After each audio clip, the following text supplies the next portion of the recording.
des fillettes voilées qui arrivent à l'Assemblée nationale. Faut pas qu'on nous raconte de salade. Elles sont... Et ben quoi, vous buguez parce que des fillettes sont venues avec leur voile à l'Assemblée nationale. Ben quoi de plus logique, c'est la suite de l'agenda politique.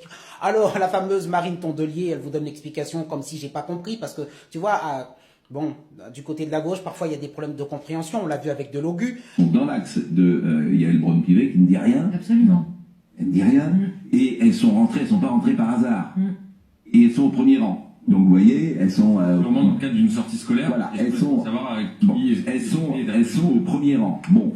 Alors elle a du mal à comprendre, elle dit mais en fait je comprends pas, vous savez bien que on peut pas empêcher à des mères d'accompagner leur enfant à l'école avec leur voile. Alors bon bah voyez, on sait très bien qu'on lui parle de fillettes voilées, mais je fais exprès de pas comprendre qu'on parle des fillettes, mais là elle nous parle des mamans.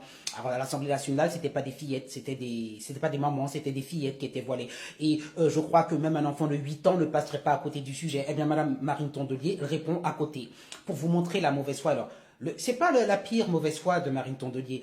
La pire des mauvaises foi, c'est le journaliste qui ne la reprend pas. Parce que ça aurait été Pascal Praud ou n'importe quel journaliste, un minimum honnête. Il dit, Madame Tondelier, s'il vous plaît, je ne vous parle pas des accompagnatrices en sortie scolaire qui seraient voilées. Je vous parle, c'est un autre sujet. Je vous parle des petites filles qui étaient à l'Assemblée nationale et qui étaient voilées. Madame, s'il vous plaît, Tondelier, veuillez répondre à la question.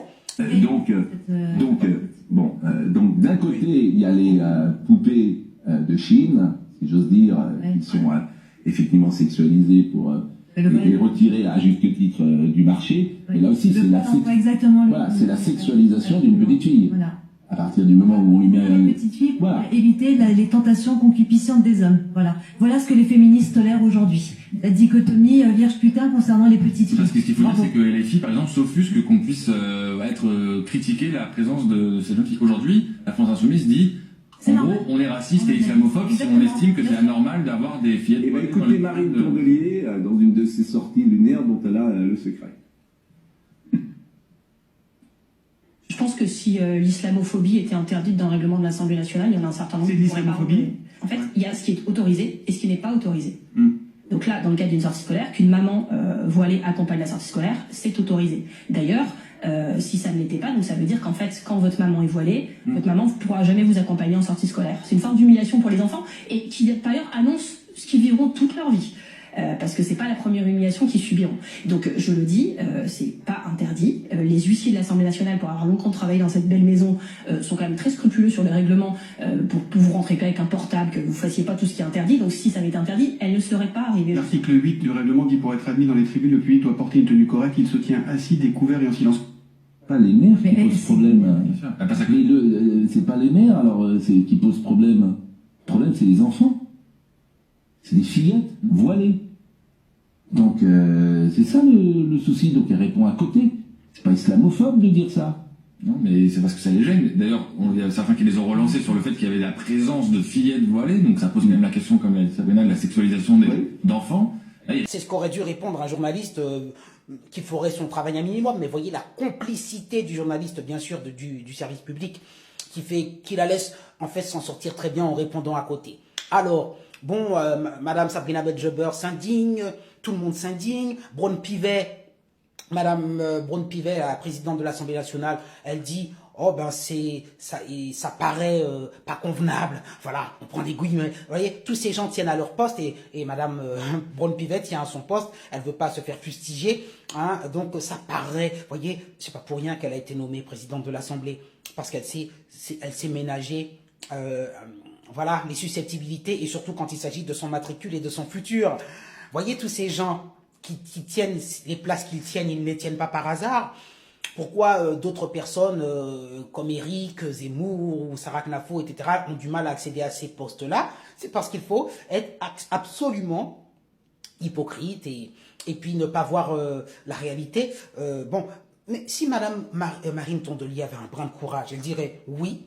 J'assume, il y a des petites fillettes voilées, ça ne me pose aucun problème. On ne peut pas parler de S de l'enfant, hein, je ne peux pas dire le mot, même si il est dit dans cette vidéo. C'est simplement une ouverture d'esprit que nous tolérons et moi je suis pour le voilement des petites filles. Tu assumes et puis tu vas dans ton... Voilà, avec Mélenchon et Rima Hassan et vous assumez, vous dites les choses. Mais non, je m'en sors par une pirouette en disant que ce sont les mamans. Et... Bon, voyez... Alors, CNews ont l'air indignés. Évidemment, cette info, vous ne l'aurez pas sur BFM. des fillettes voilées à l'Assemblée nationale, vous ne l'aurez pas sur BFM, vous ne l'aurez pas sur France 2, vous ne l'aurez nulle part. Circuler, il n'y a rien à voir. Comme dit Pascal Praud, c'est la stratégie du grignotage. On grignote, les uns et les autres sont lâches, ne disent pas les choses. Voilà. Mais Madame Marine Tondelier ne viendra jamais faire une interview sur CNews pour répondre, ou même chez un autre journaliste, un minimum honnête, pour répondre à cette question de acceptez-vous le voilement des fillettes et comprenez-vous qu'il s'agissait d'une provocation à l'Assemblée nationale, et puis comprenez-vous que ce voilement des fillettes signifie qu'on les et que ce n'est pas acceptable. Alors on a eu, comme on l'a dit Pascal Praud, l'enseigne Shine ou Shine, appelez-la comme vous voulez, qui faisait la même chose mais avec des poupées dédiées aux adultes mais qui étaient donc des enfants. Et là, de ce côté, effectivement, de cette religion-là, voiler les fillettes, c'est la même chose. Comme l'a dit Sabrina Medjeber, le regard concupiscent et malsain des hommes doit être barré dès le plus jeune âge, comme si un homme sain pouvait être intéressé par regarder une petite fillette. Mais je vous rappelle qu'un certain prophète, dont je ne dirai pas le nom, a épousé une certaine Aïcha à l'âge, a donc consommé le mariage, enfin très avancé, pardon, à un âge très très jeune, on parle de 6-8 ans. Donc effectivement, peut-être que pour certaines personnes adhérant au principe de ce prophète, la jeune fille n'est pas une fillette, mais un objet qui pourrait attirer des convoitises. Vous voyez, toutes les circonvolutions que j'essaie de faire pour que ma vidéo ne soit pas shadowbannée, pour que mon compte TikTok ne saute pas. C'est un truc de dingue, on peut pas parler dans ce pays, on ne peut pas parler. Répondre jamais sur ce point-là. Mais ça s'appelle le grignotage. Oui, mais aussi... Voilà, vous grignotez et vous insultez l'autre. Si il vous fait remarquer cela, on grignote, on avance comme ça. La stratégie du grignotage. Et le renoncement et la complicité de ces élites-là qui taxent d'islamophobes, alors que ça n'a rien d'islamophobe. Encore une fois, l'islamophobie, à un moment donné, il va falloir se pencher sur ce problème. La France n'est pas un pays islamophobe. Les musulmans ont autant de droits que tous les citoyens. Donc il n'y a aucune islamophobie à contester. Le fait que des petites filles voilées soient érigées en modèle à l'Assemblée nationale, c'est absolument scandaleux. Et de voir que les féministes, soi-disant, ne réagissent pas et que Madame Tondelier détourne le débat pour ne pas avoir à assumer cette abjection, c'est lamentable. C'est la même qui est la secrétaire nationale d'un parti qui a jeté au loup un monsieur, Julien Bayou en l'occurrence, pour des accusations qui sont avérées fausses. À cette époque-là, elle était très féministe. En revanche, quand il s'agit de condamner le port du voile pour des fillettes, là, il n'y a plus de... Mais sa fille ne sera jamais voilée, en revanche. Elle tolère pour les autres ce qu'elle n'acceptera jamais pour les siens.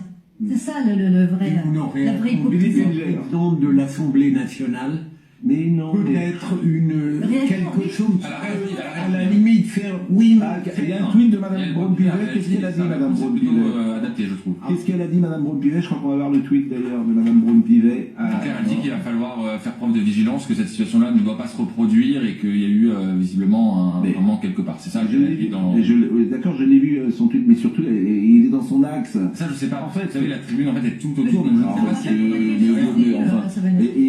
Écoutez, Julien Audoul, il était hier soir, les députés du RN en parlaient, bien évidemment. Écoutez, Julien Audoul. Il me semble qu'elles ne sont pas seulement voilées, mais qu'il y a aussi la baya avec... Ouais, voilà, c'est vraiment la tenue. Il y a aussi la férule d'un barbu avec une barbe colossale. Mais je pense, si vous voulez, aux décennies pendant lesquelles le monde musulman s'est battu pour libérer la femme. Exactement. En Turquie, Bourguiba en Tunisie, le Baas en Syrie, en Irak, etc. En arriver là, c'est une honte pour l'humanité. Écoutons Julien Audoul. Nous avions l'habitude ces dernières années de voir à la fois des visiteurs dans les travées de l'Assemblée nationale et même dans les gradins qui portaient le voile islamique, ce qui est autorisé pour le public, ce qui est quand même relativement choquant. On avait des groupes qui étaient invités principalement par la France Insoumise, il faut bien le dire, qui étaient des groupes communautaristes et avec une volonté affichée de provoquer et d'exhiber le voile islamique. C'est la première fois qu'on assiste à ce spectacle déplorable pour la République française, avec une réaction qui est somme toute extrêmement légère de la présidente de l'Assemblée nationale. Il me paraît inacceptable. Mais ça devrait révolter n'importe quel républicain, n'importe quel démocrate, n'importe qui est attaché aux valeurs de la République, et notamment ouvertement opposé au voilement des fillettes. Il n'a pas tout à fait tort, Julien. Je le vois, le tweet de Mme Braun-Pivet, au cœur même de l'hémicycle de l'Assemblée nationale, où en particulier a été votée la loi de 2004 sur la laïcité à l'école. Il me paraît inacceptable. Vous voyez, c'est quand même une précaution oratoire. Il est inacceptable. Il me paraît inacceptable. C'est toujours pareil. C'est-à-dire que sur le voile, on prend des précautions, mais si quelqu'un était arrivé avec un insigne nazi à l'Assemblée nationale, et je ne fais aucune comparaison entre les deux, bien évidemment, hein, ne vous méprenez pas, mais on n'aurait pas dit il me paraît inacceptable, on aurait dit en fait c'est inacceptable. Parce qu'il y a un Alors, je le répète, je ne dis pas que l'un égale l'autre. À chaque fois que tu parles aujourd'hui, tu es obligé de sortir les rames. L'un n'égale pas l'autre. Toute chose égale par ailleurs. Pourquoi elle prend ces précautions, Yael Braun-Pivet? Parce que le règlement de l'Assemblée est assez flou sur ce point. C'est à la main de la présidence de l'Assemblée nationale de décider si un signe ostentatoire religieux peut être porté dans la tribune de l'Assemblée. C'est pour ça qu'à mon avis, elle prend une certaine précaution. Elle a quand même réagi, elle a condamné. D'ailleurs, elle est jetée au loup aussi à cause de ce... Nous n'avions pas... Mais oui, parce qu'elle sait que dans l'espace médiatique, elle va en prendre. C'est-à-dire que l'espace médiatique n'est pas d'accord avec elle. Donc on va la traiter, Madame Braun-Pivet, islamophobe. Mais toute chose égale par ailleurs également, c'est ce qui arrive à nos amis Paul Melun et Nathan Devers. C'est très intéressant ce qui leur arrive. Ils ont reçu Michel Onfray sur France Info. Ils n'ont pas le droit. Ils ont été convoqués par le syndicaliste CGT de France Info, qui leur fait la guerre. Ils veulent les virer.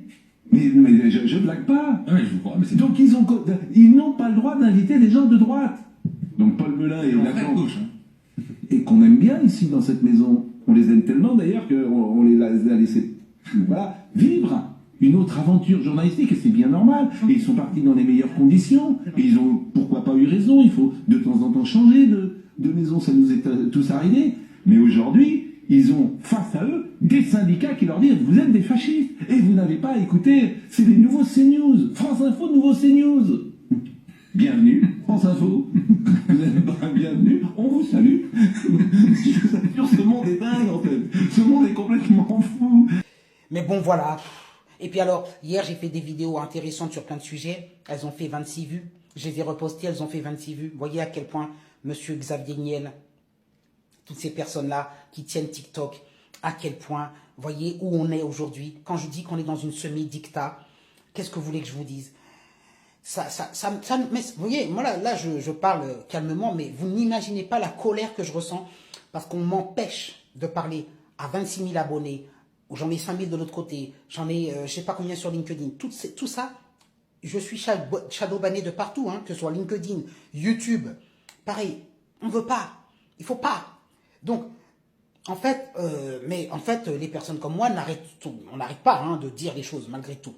Et ça finit par passer, et je ne me découragerai pas, non, TikTok, vous ne me ferez pas taire, même si vous ne le faites bloquer la vidéo pour 26 personnes, eh bien, je ferai la vidéo quand même. Voilà, je vous souhaite une bonne journée et je vous dis à bientôt.